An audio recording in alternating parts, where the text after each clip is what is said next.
Welcome back to my channel. This is 코인 노마드. 안녕하세요. 코인 노마드입니다. 코인게코 마켓캡 예상대로 5.6% 상승해서 비트코인 3%, 이더리움 7.6% 2배 이상 상승하였죠. 좋은 신호로 보여지는데 4만 불대에서 다시 4만 불 저항을 뚫지 못하는 중요한 시점에 서 있다. 자, 이 중요한 시점에서 우크라이나 수도 키예프를 장악하기 위해서 러시아군이 육해공 3면에서 공격을 하고 있고, 러시아 푸틴은 모든 수단을 동원해서 수도를 함락시킬 것이라고 했습니다. 무서운 말을 했는데요. 우크라이나 군은 강력히 수도를 방어하기 위해서 강렬히 전투를 하고 있다고 합니다. 나토에 가입을 하려고 했지만 나토에도 속해 있지 않고 유럽 어느 나라도 도와주지 않는 상황에서 젤렌스키 우크라이나 대통령은 오늘 밤이 가장 힘든 밤이 될 거라고 하면서 수도 키예프에 남아있는 강요들을 한 명씩 소개시켜주면서 마지막 밤을 암시하는 영상을 올렸습니다. 그럼 왜 아무도 도와주지 않는 것일까요? 3시간 전에 CNN 뉴스에서는 푸틴이 서방 유럽이 우크라이나 침공에 간섭할 경우 역사상 한 번도 겪어보지 못한 결과를 초래할 것이라고 경고를 했습니다. 자, 모두가 다 이것이 뉴클리어 어택, 공격이라는 것을 암시한다는 것을 알고 있습니다. 푸틴 러시아 대통령이 모스크바 크렘궁에서 다른 어떤 나라가 개입을 하려는 시도를 할 경우 역사상 결코 접하지 못한 결과로 이어질 것이라고 했습니다. 자, 많은 사람들이 그가 핵무기를 발사하겠다고 위협하는 것을 의미한다고 받아들였고, 미국을 포함한 나토 동맹국은 군사적 교전하지 않을 것이라고 말했습니다. 자, 이러기 때문에 아무도 도와줄 수 없는 것입니다. 오슬로 대학 정치학과 교수 제임스 카메론은 푸틴이 단지 강경하게 보이려고 하는 것이 아니다. 여러 가지 이유와 논리가 있기 때문에 이거는 거짓말이 아니다. 이렇게 말을 하고 있습니다. 푸틴은 세계 3차 대전이 일어나면은 그 다음에 전쟁을 할 때는 돌도끼를 가지고 전쟁을 할 것이다. 즉 모든 게 황폐해지고 끝날 것이다.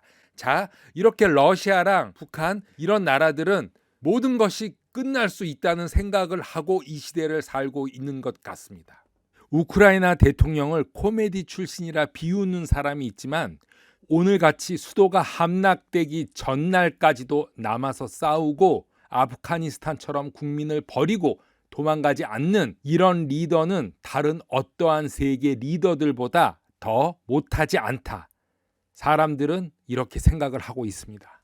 비트코인 차트 보면은 예상한 대로 상승 시나리오는 아니지만 그래도 나쁘지 않았던 조정 형태로 나아가고 있다. 물론 이 사이에 러시아 우크라이나 사건이 있었지만 다시 급 반등하면서 V자 반등으로는 끝났지만 다시 한번 4만 불 지지대를 터치하고 일단은 이 정도 사이에서 머물 것이다. 큰 뉴스가 안 나오는 이상 이 밑으로는 내려가지 않겠지만 다른 악재가 있으면은 다시 저점을 한번 테스트할 수도 있다. 이렇게 생각이 됩니다. 하락 와중에서도 아주 급 하락한 거 사는 방법에 대해서 잠깐 설명해 드리면은 지속적으로 낮아지는 이 가운데, 즉 로월 하이를 만들고 다시 로월 로우 더 낮은 저점을 간 후 이 트렌드 라인을 깼을 때를 유심히 봐야 된다. 그리고 나서 떨어질 때 전 저점 이상으로 튕겨져 나갔을 때 이때를 매수 포인트로 잡으면 됩니다. 예를 보면은 이렇게 계속적으로 떨어지다가 끝에서 반등을 한 후 추세선을 돌파한 후 다시 지지를 받고 올라갈 때 이때가 매수 타이밍이죠.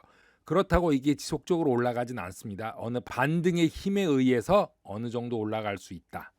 이 차트도 똑같습니다. 이 차트도 하락을 하다가 이 트렌드 라인을 깨고 올라간 타이밍을 유심히 보고 있다. 다시 반등하고 올라갈 때 이때가 바로 매수 타이밍인 거죠. 이더리움의 공동 설립자이자 억만장자인 비탈릭 뷰테리는 트위터에서 러시아의 우크라이나 침공을 공개적으로 규탄했습니다. 1994년 러시아 태생의 뷰테리는 2000년에 캐나다로 이주했습니다. 푸틴 러시아 대통령이 영토 분쟁 지역 러시아 서쪽 이웃인 우크라이나를 공격한 것을 비난하면서 평화적 해결이 가능한데도 포기하고 대신 전쟁을 하기로 한 푸틴의 결정에 매우 화가 나고 이것은 우크라이나인과 러시아인에 대한 범죄이다 라고 말하면서 트윗으로 전달했습니다. 러시아와 우크라이나 침공 이후 어제 오늘 NGO와 자원봉사단체는 400만 달러 이상의 암호화폐 자산 기부금을 모았는데 이 중 300만 달러 이상은 한 명의 기부자로부터 받은 것입니다.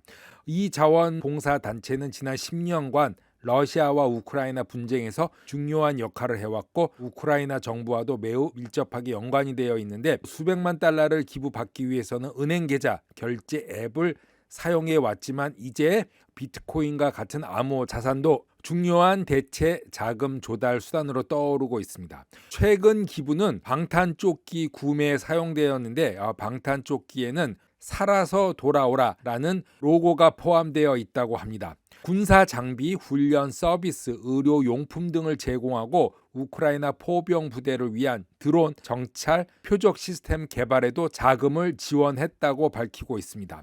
오늘 그리고 한 기부자가 80개의 비트코인을 기부했다고 발표가 되었습니다. 다른 친우크라이나 단체들도 NFT 컬렉션을 포함한 암호화폐 자산으로 기부를 호소하고 있는데 설립자들은 모든 판매의 수익이 기부될 거라고 말하고 있습니다. 하지만 검증되지 않았기 때문에 주의하라는 금융기관의 당부의 메시지도 있었습니다. 알트코인 데일리는 3월에 주목해야 할 5개의 알트코인을 언급했는데요. 이더리움 경쟁자들이 낙관적으로 보이고 NFT와 디파이 프로젝트를 보아야 한다라고 말하면서 총 디파이 주소가 440만 개로 전년 대비 200%가 증가했고 레이어 1의 시총 2위인 이더리움이 포함되고 코스모스 생태계를 언급하고 있습니다. 이더리움에 대한 레이어 1 대항 중에 가장 유망하고 기본적으로 상호 운영 가능한 레이어 1의 집합체로 설계가 되어 탈중앙화 어플리케이션 D앱이 자체 용량을 생성하는 수평적 확장이 가능하여 자산 간의 체인 간의 이동을 할 수 있다고 합니다. 그리고 세 번째는 레이어 1의 솔루션 솔라나는 솔라나 NFT 마켓플레이스 네온이 이제 뉴욕시 자동 판매기에서 NFT를 판매하기 시작했다고 합니다. 그래서 이전에는 자판기에서 껌이나 장난감을 사고 사진을 찍었지만 이제 뉴욕에서 NFT를 살 수 있는 시대가 되었다고 합니다. 자, 네 번째는 아발란체. 코인쉐어에서도 언급했듯이 지난주 하루 기관 투자가 2,500만 달러 유입으로 20%가 상승했죠. 더 지켜봐야 알겠으나 미국에서 밀고 있는 코인 아발란체는 기더리움의 대항마로 거론이 되고 있습니다. 또 마지막 잘 알려지지 않은 코인인데 미디어 거물 워너 뮤직 그룹은 게임 토큰이죠. 스프린터 랜더라는 SPS 코인과 WMGE 그룹 아티스트 중심으로 해서 새로운 블록체인을 개발하기 위한 파트너십을 맺었다고 합니다. 토큰화된 게임을 개발하고 아티스트들이 음악에 초점을 맞춰서 새로운 수입원으로 확대하는 동시에 팬들의 참여를 더욱 공고히 할 거다 이렇게 말하고 있습니다. 음악 업체와 게임 업체의 만남으로 음악 그룹들이 블록체인에 조인한 그런 케이스라고 볼 수 있겠습니다. 얼라인드는 제휴를 통해서 디파이 및 웹3 인프라 성장을 위해서 3,400만 달러를 모집했다고 합니다. 디파이 웹3 모금이 한창인데요. 디파이 프로토콜의 고정된 총 가치가 전년 대비 2배 이상 5억 달러로 증가되는 이 추세는 계속될 것으로 보입니다.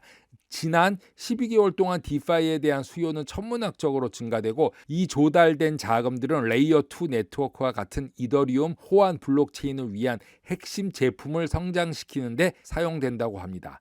앞으로 기업들은 웹3를 위한 차세대 인프라가 어떤 모습인지를 주의 깊게 살펴보고 있는 과정이라고 합니다.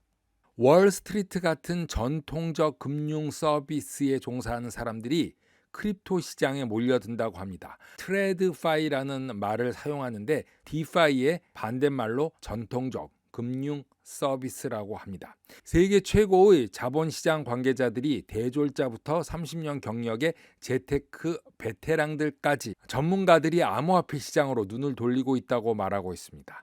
헤지펀드 애널리스트는 트레드파이와 디파이 사이에는 많은 차이가 존재한다면서 웹3가 성장함에 따라서 기술과 금융 분야에 많은 사람들이 주목을 하고 있다고 합니다.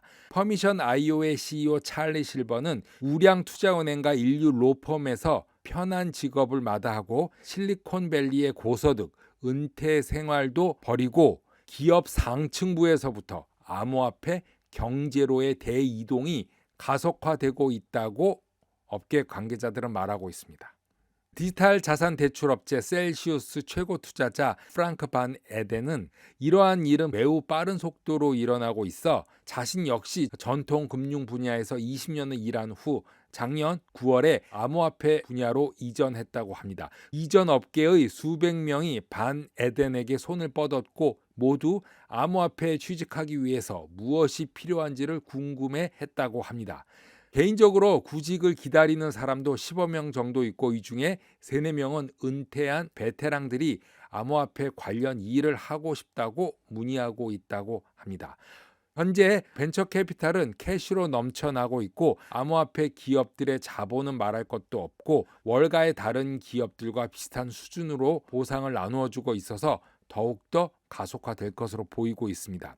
블록체인.com의 커뮤니케이션 책임자는 월스트리트의 금융가들이 막대한 연간 보너스를 챙긴 후 암호화폐로 대탈출을 하고 있다면서 이것은 더욱 심화될 것이고 이것을 대이주로 볼 수 있다고 말하면서 지난해 암호화폐를 주도한 거래소 코인베이스, 바이낸스, 클라켄, 블록파이, 제미니 등은 거의 5,000명의 신규 직원을 추가했다고 말하고 제미니 인재 담당 이사인 조나단 템플리는 거래소의 약 3분의 1이 이렇게 전통적인 금융업계에서 나온다고 말하면서 약 1년 전 이러한 이탈을 벌써 알아챘고 골드만삭스와 모건 스탠리 같은 최고의 은행들도 암호화폐에 있는 부분에 있는 사람들까지 잃고 있다는 얘기가 있었다라고 말하고 있습니다. 코인노마드 오늘은 여기까지 하겠습니다. 감사합니다.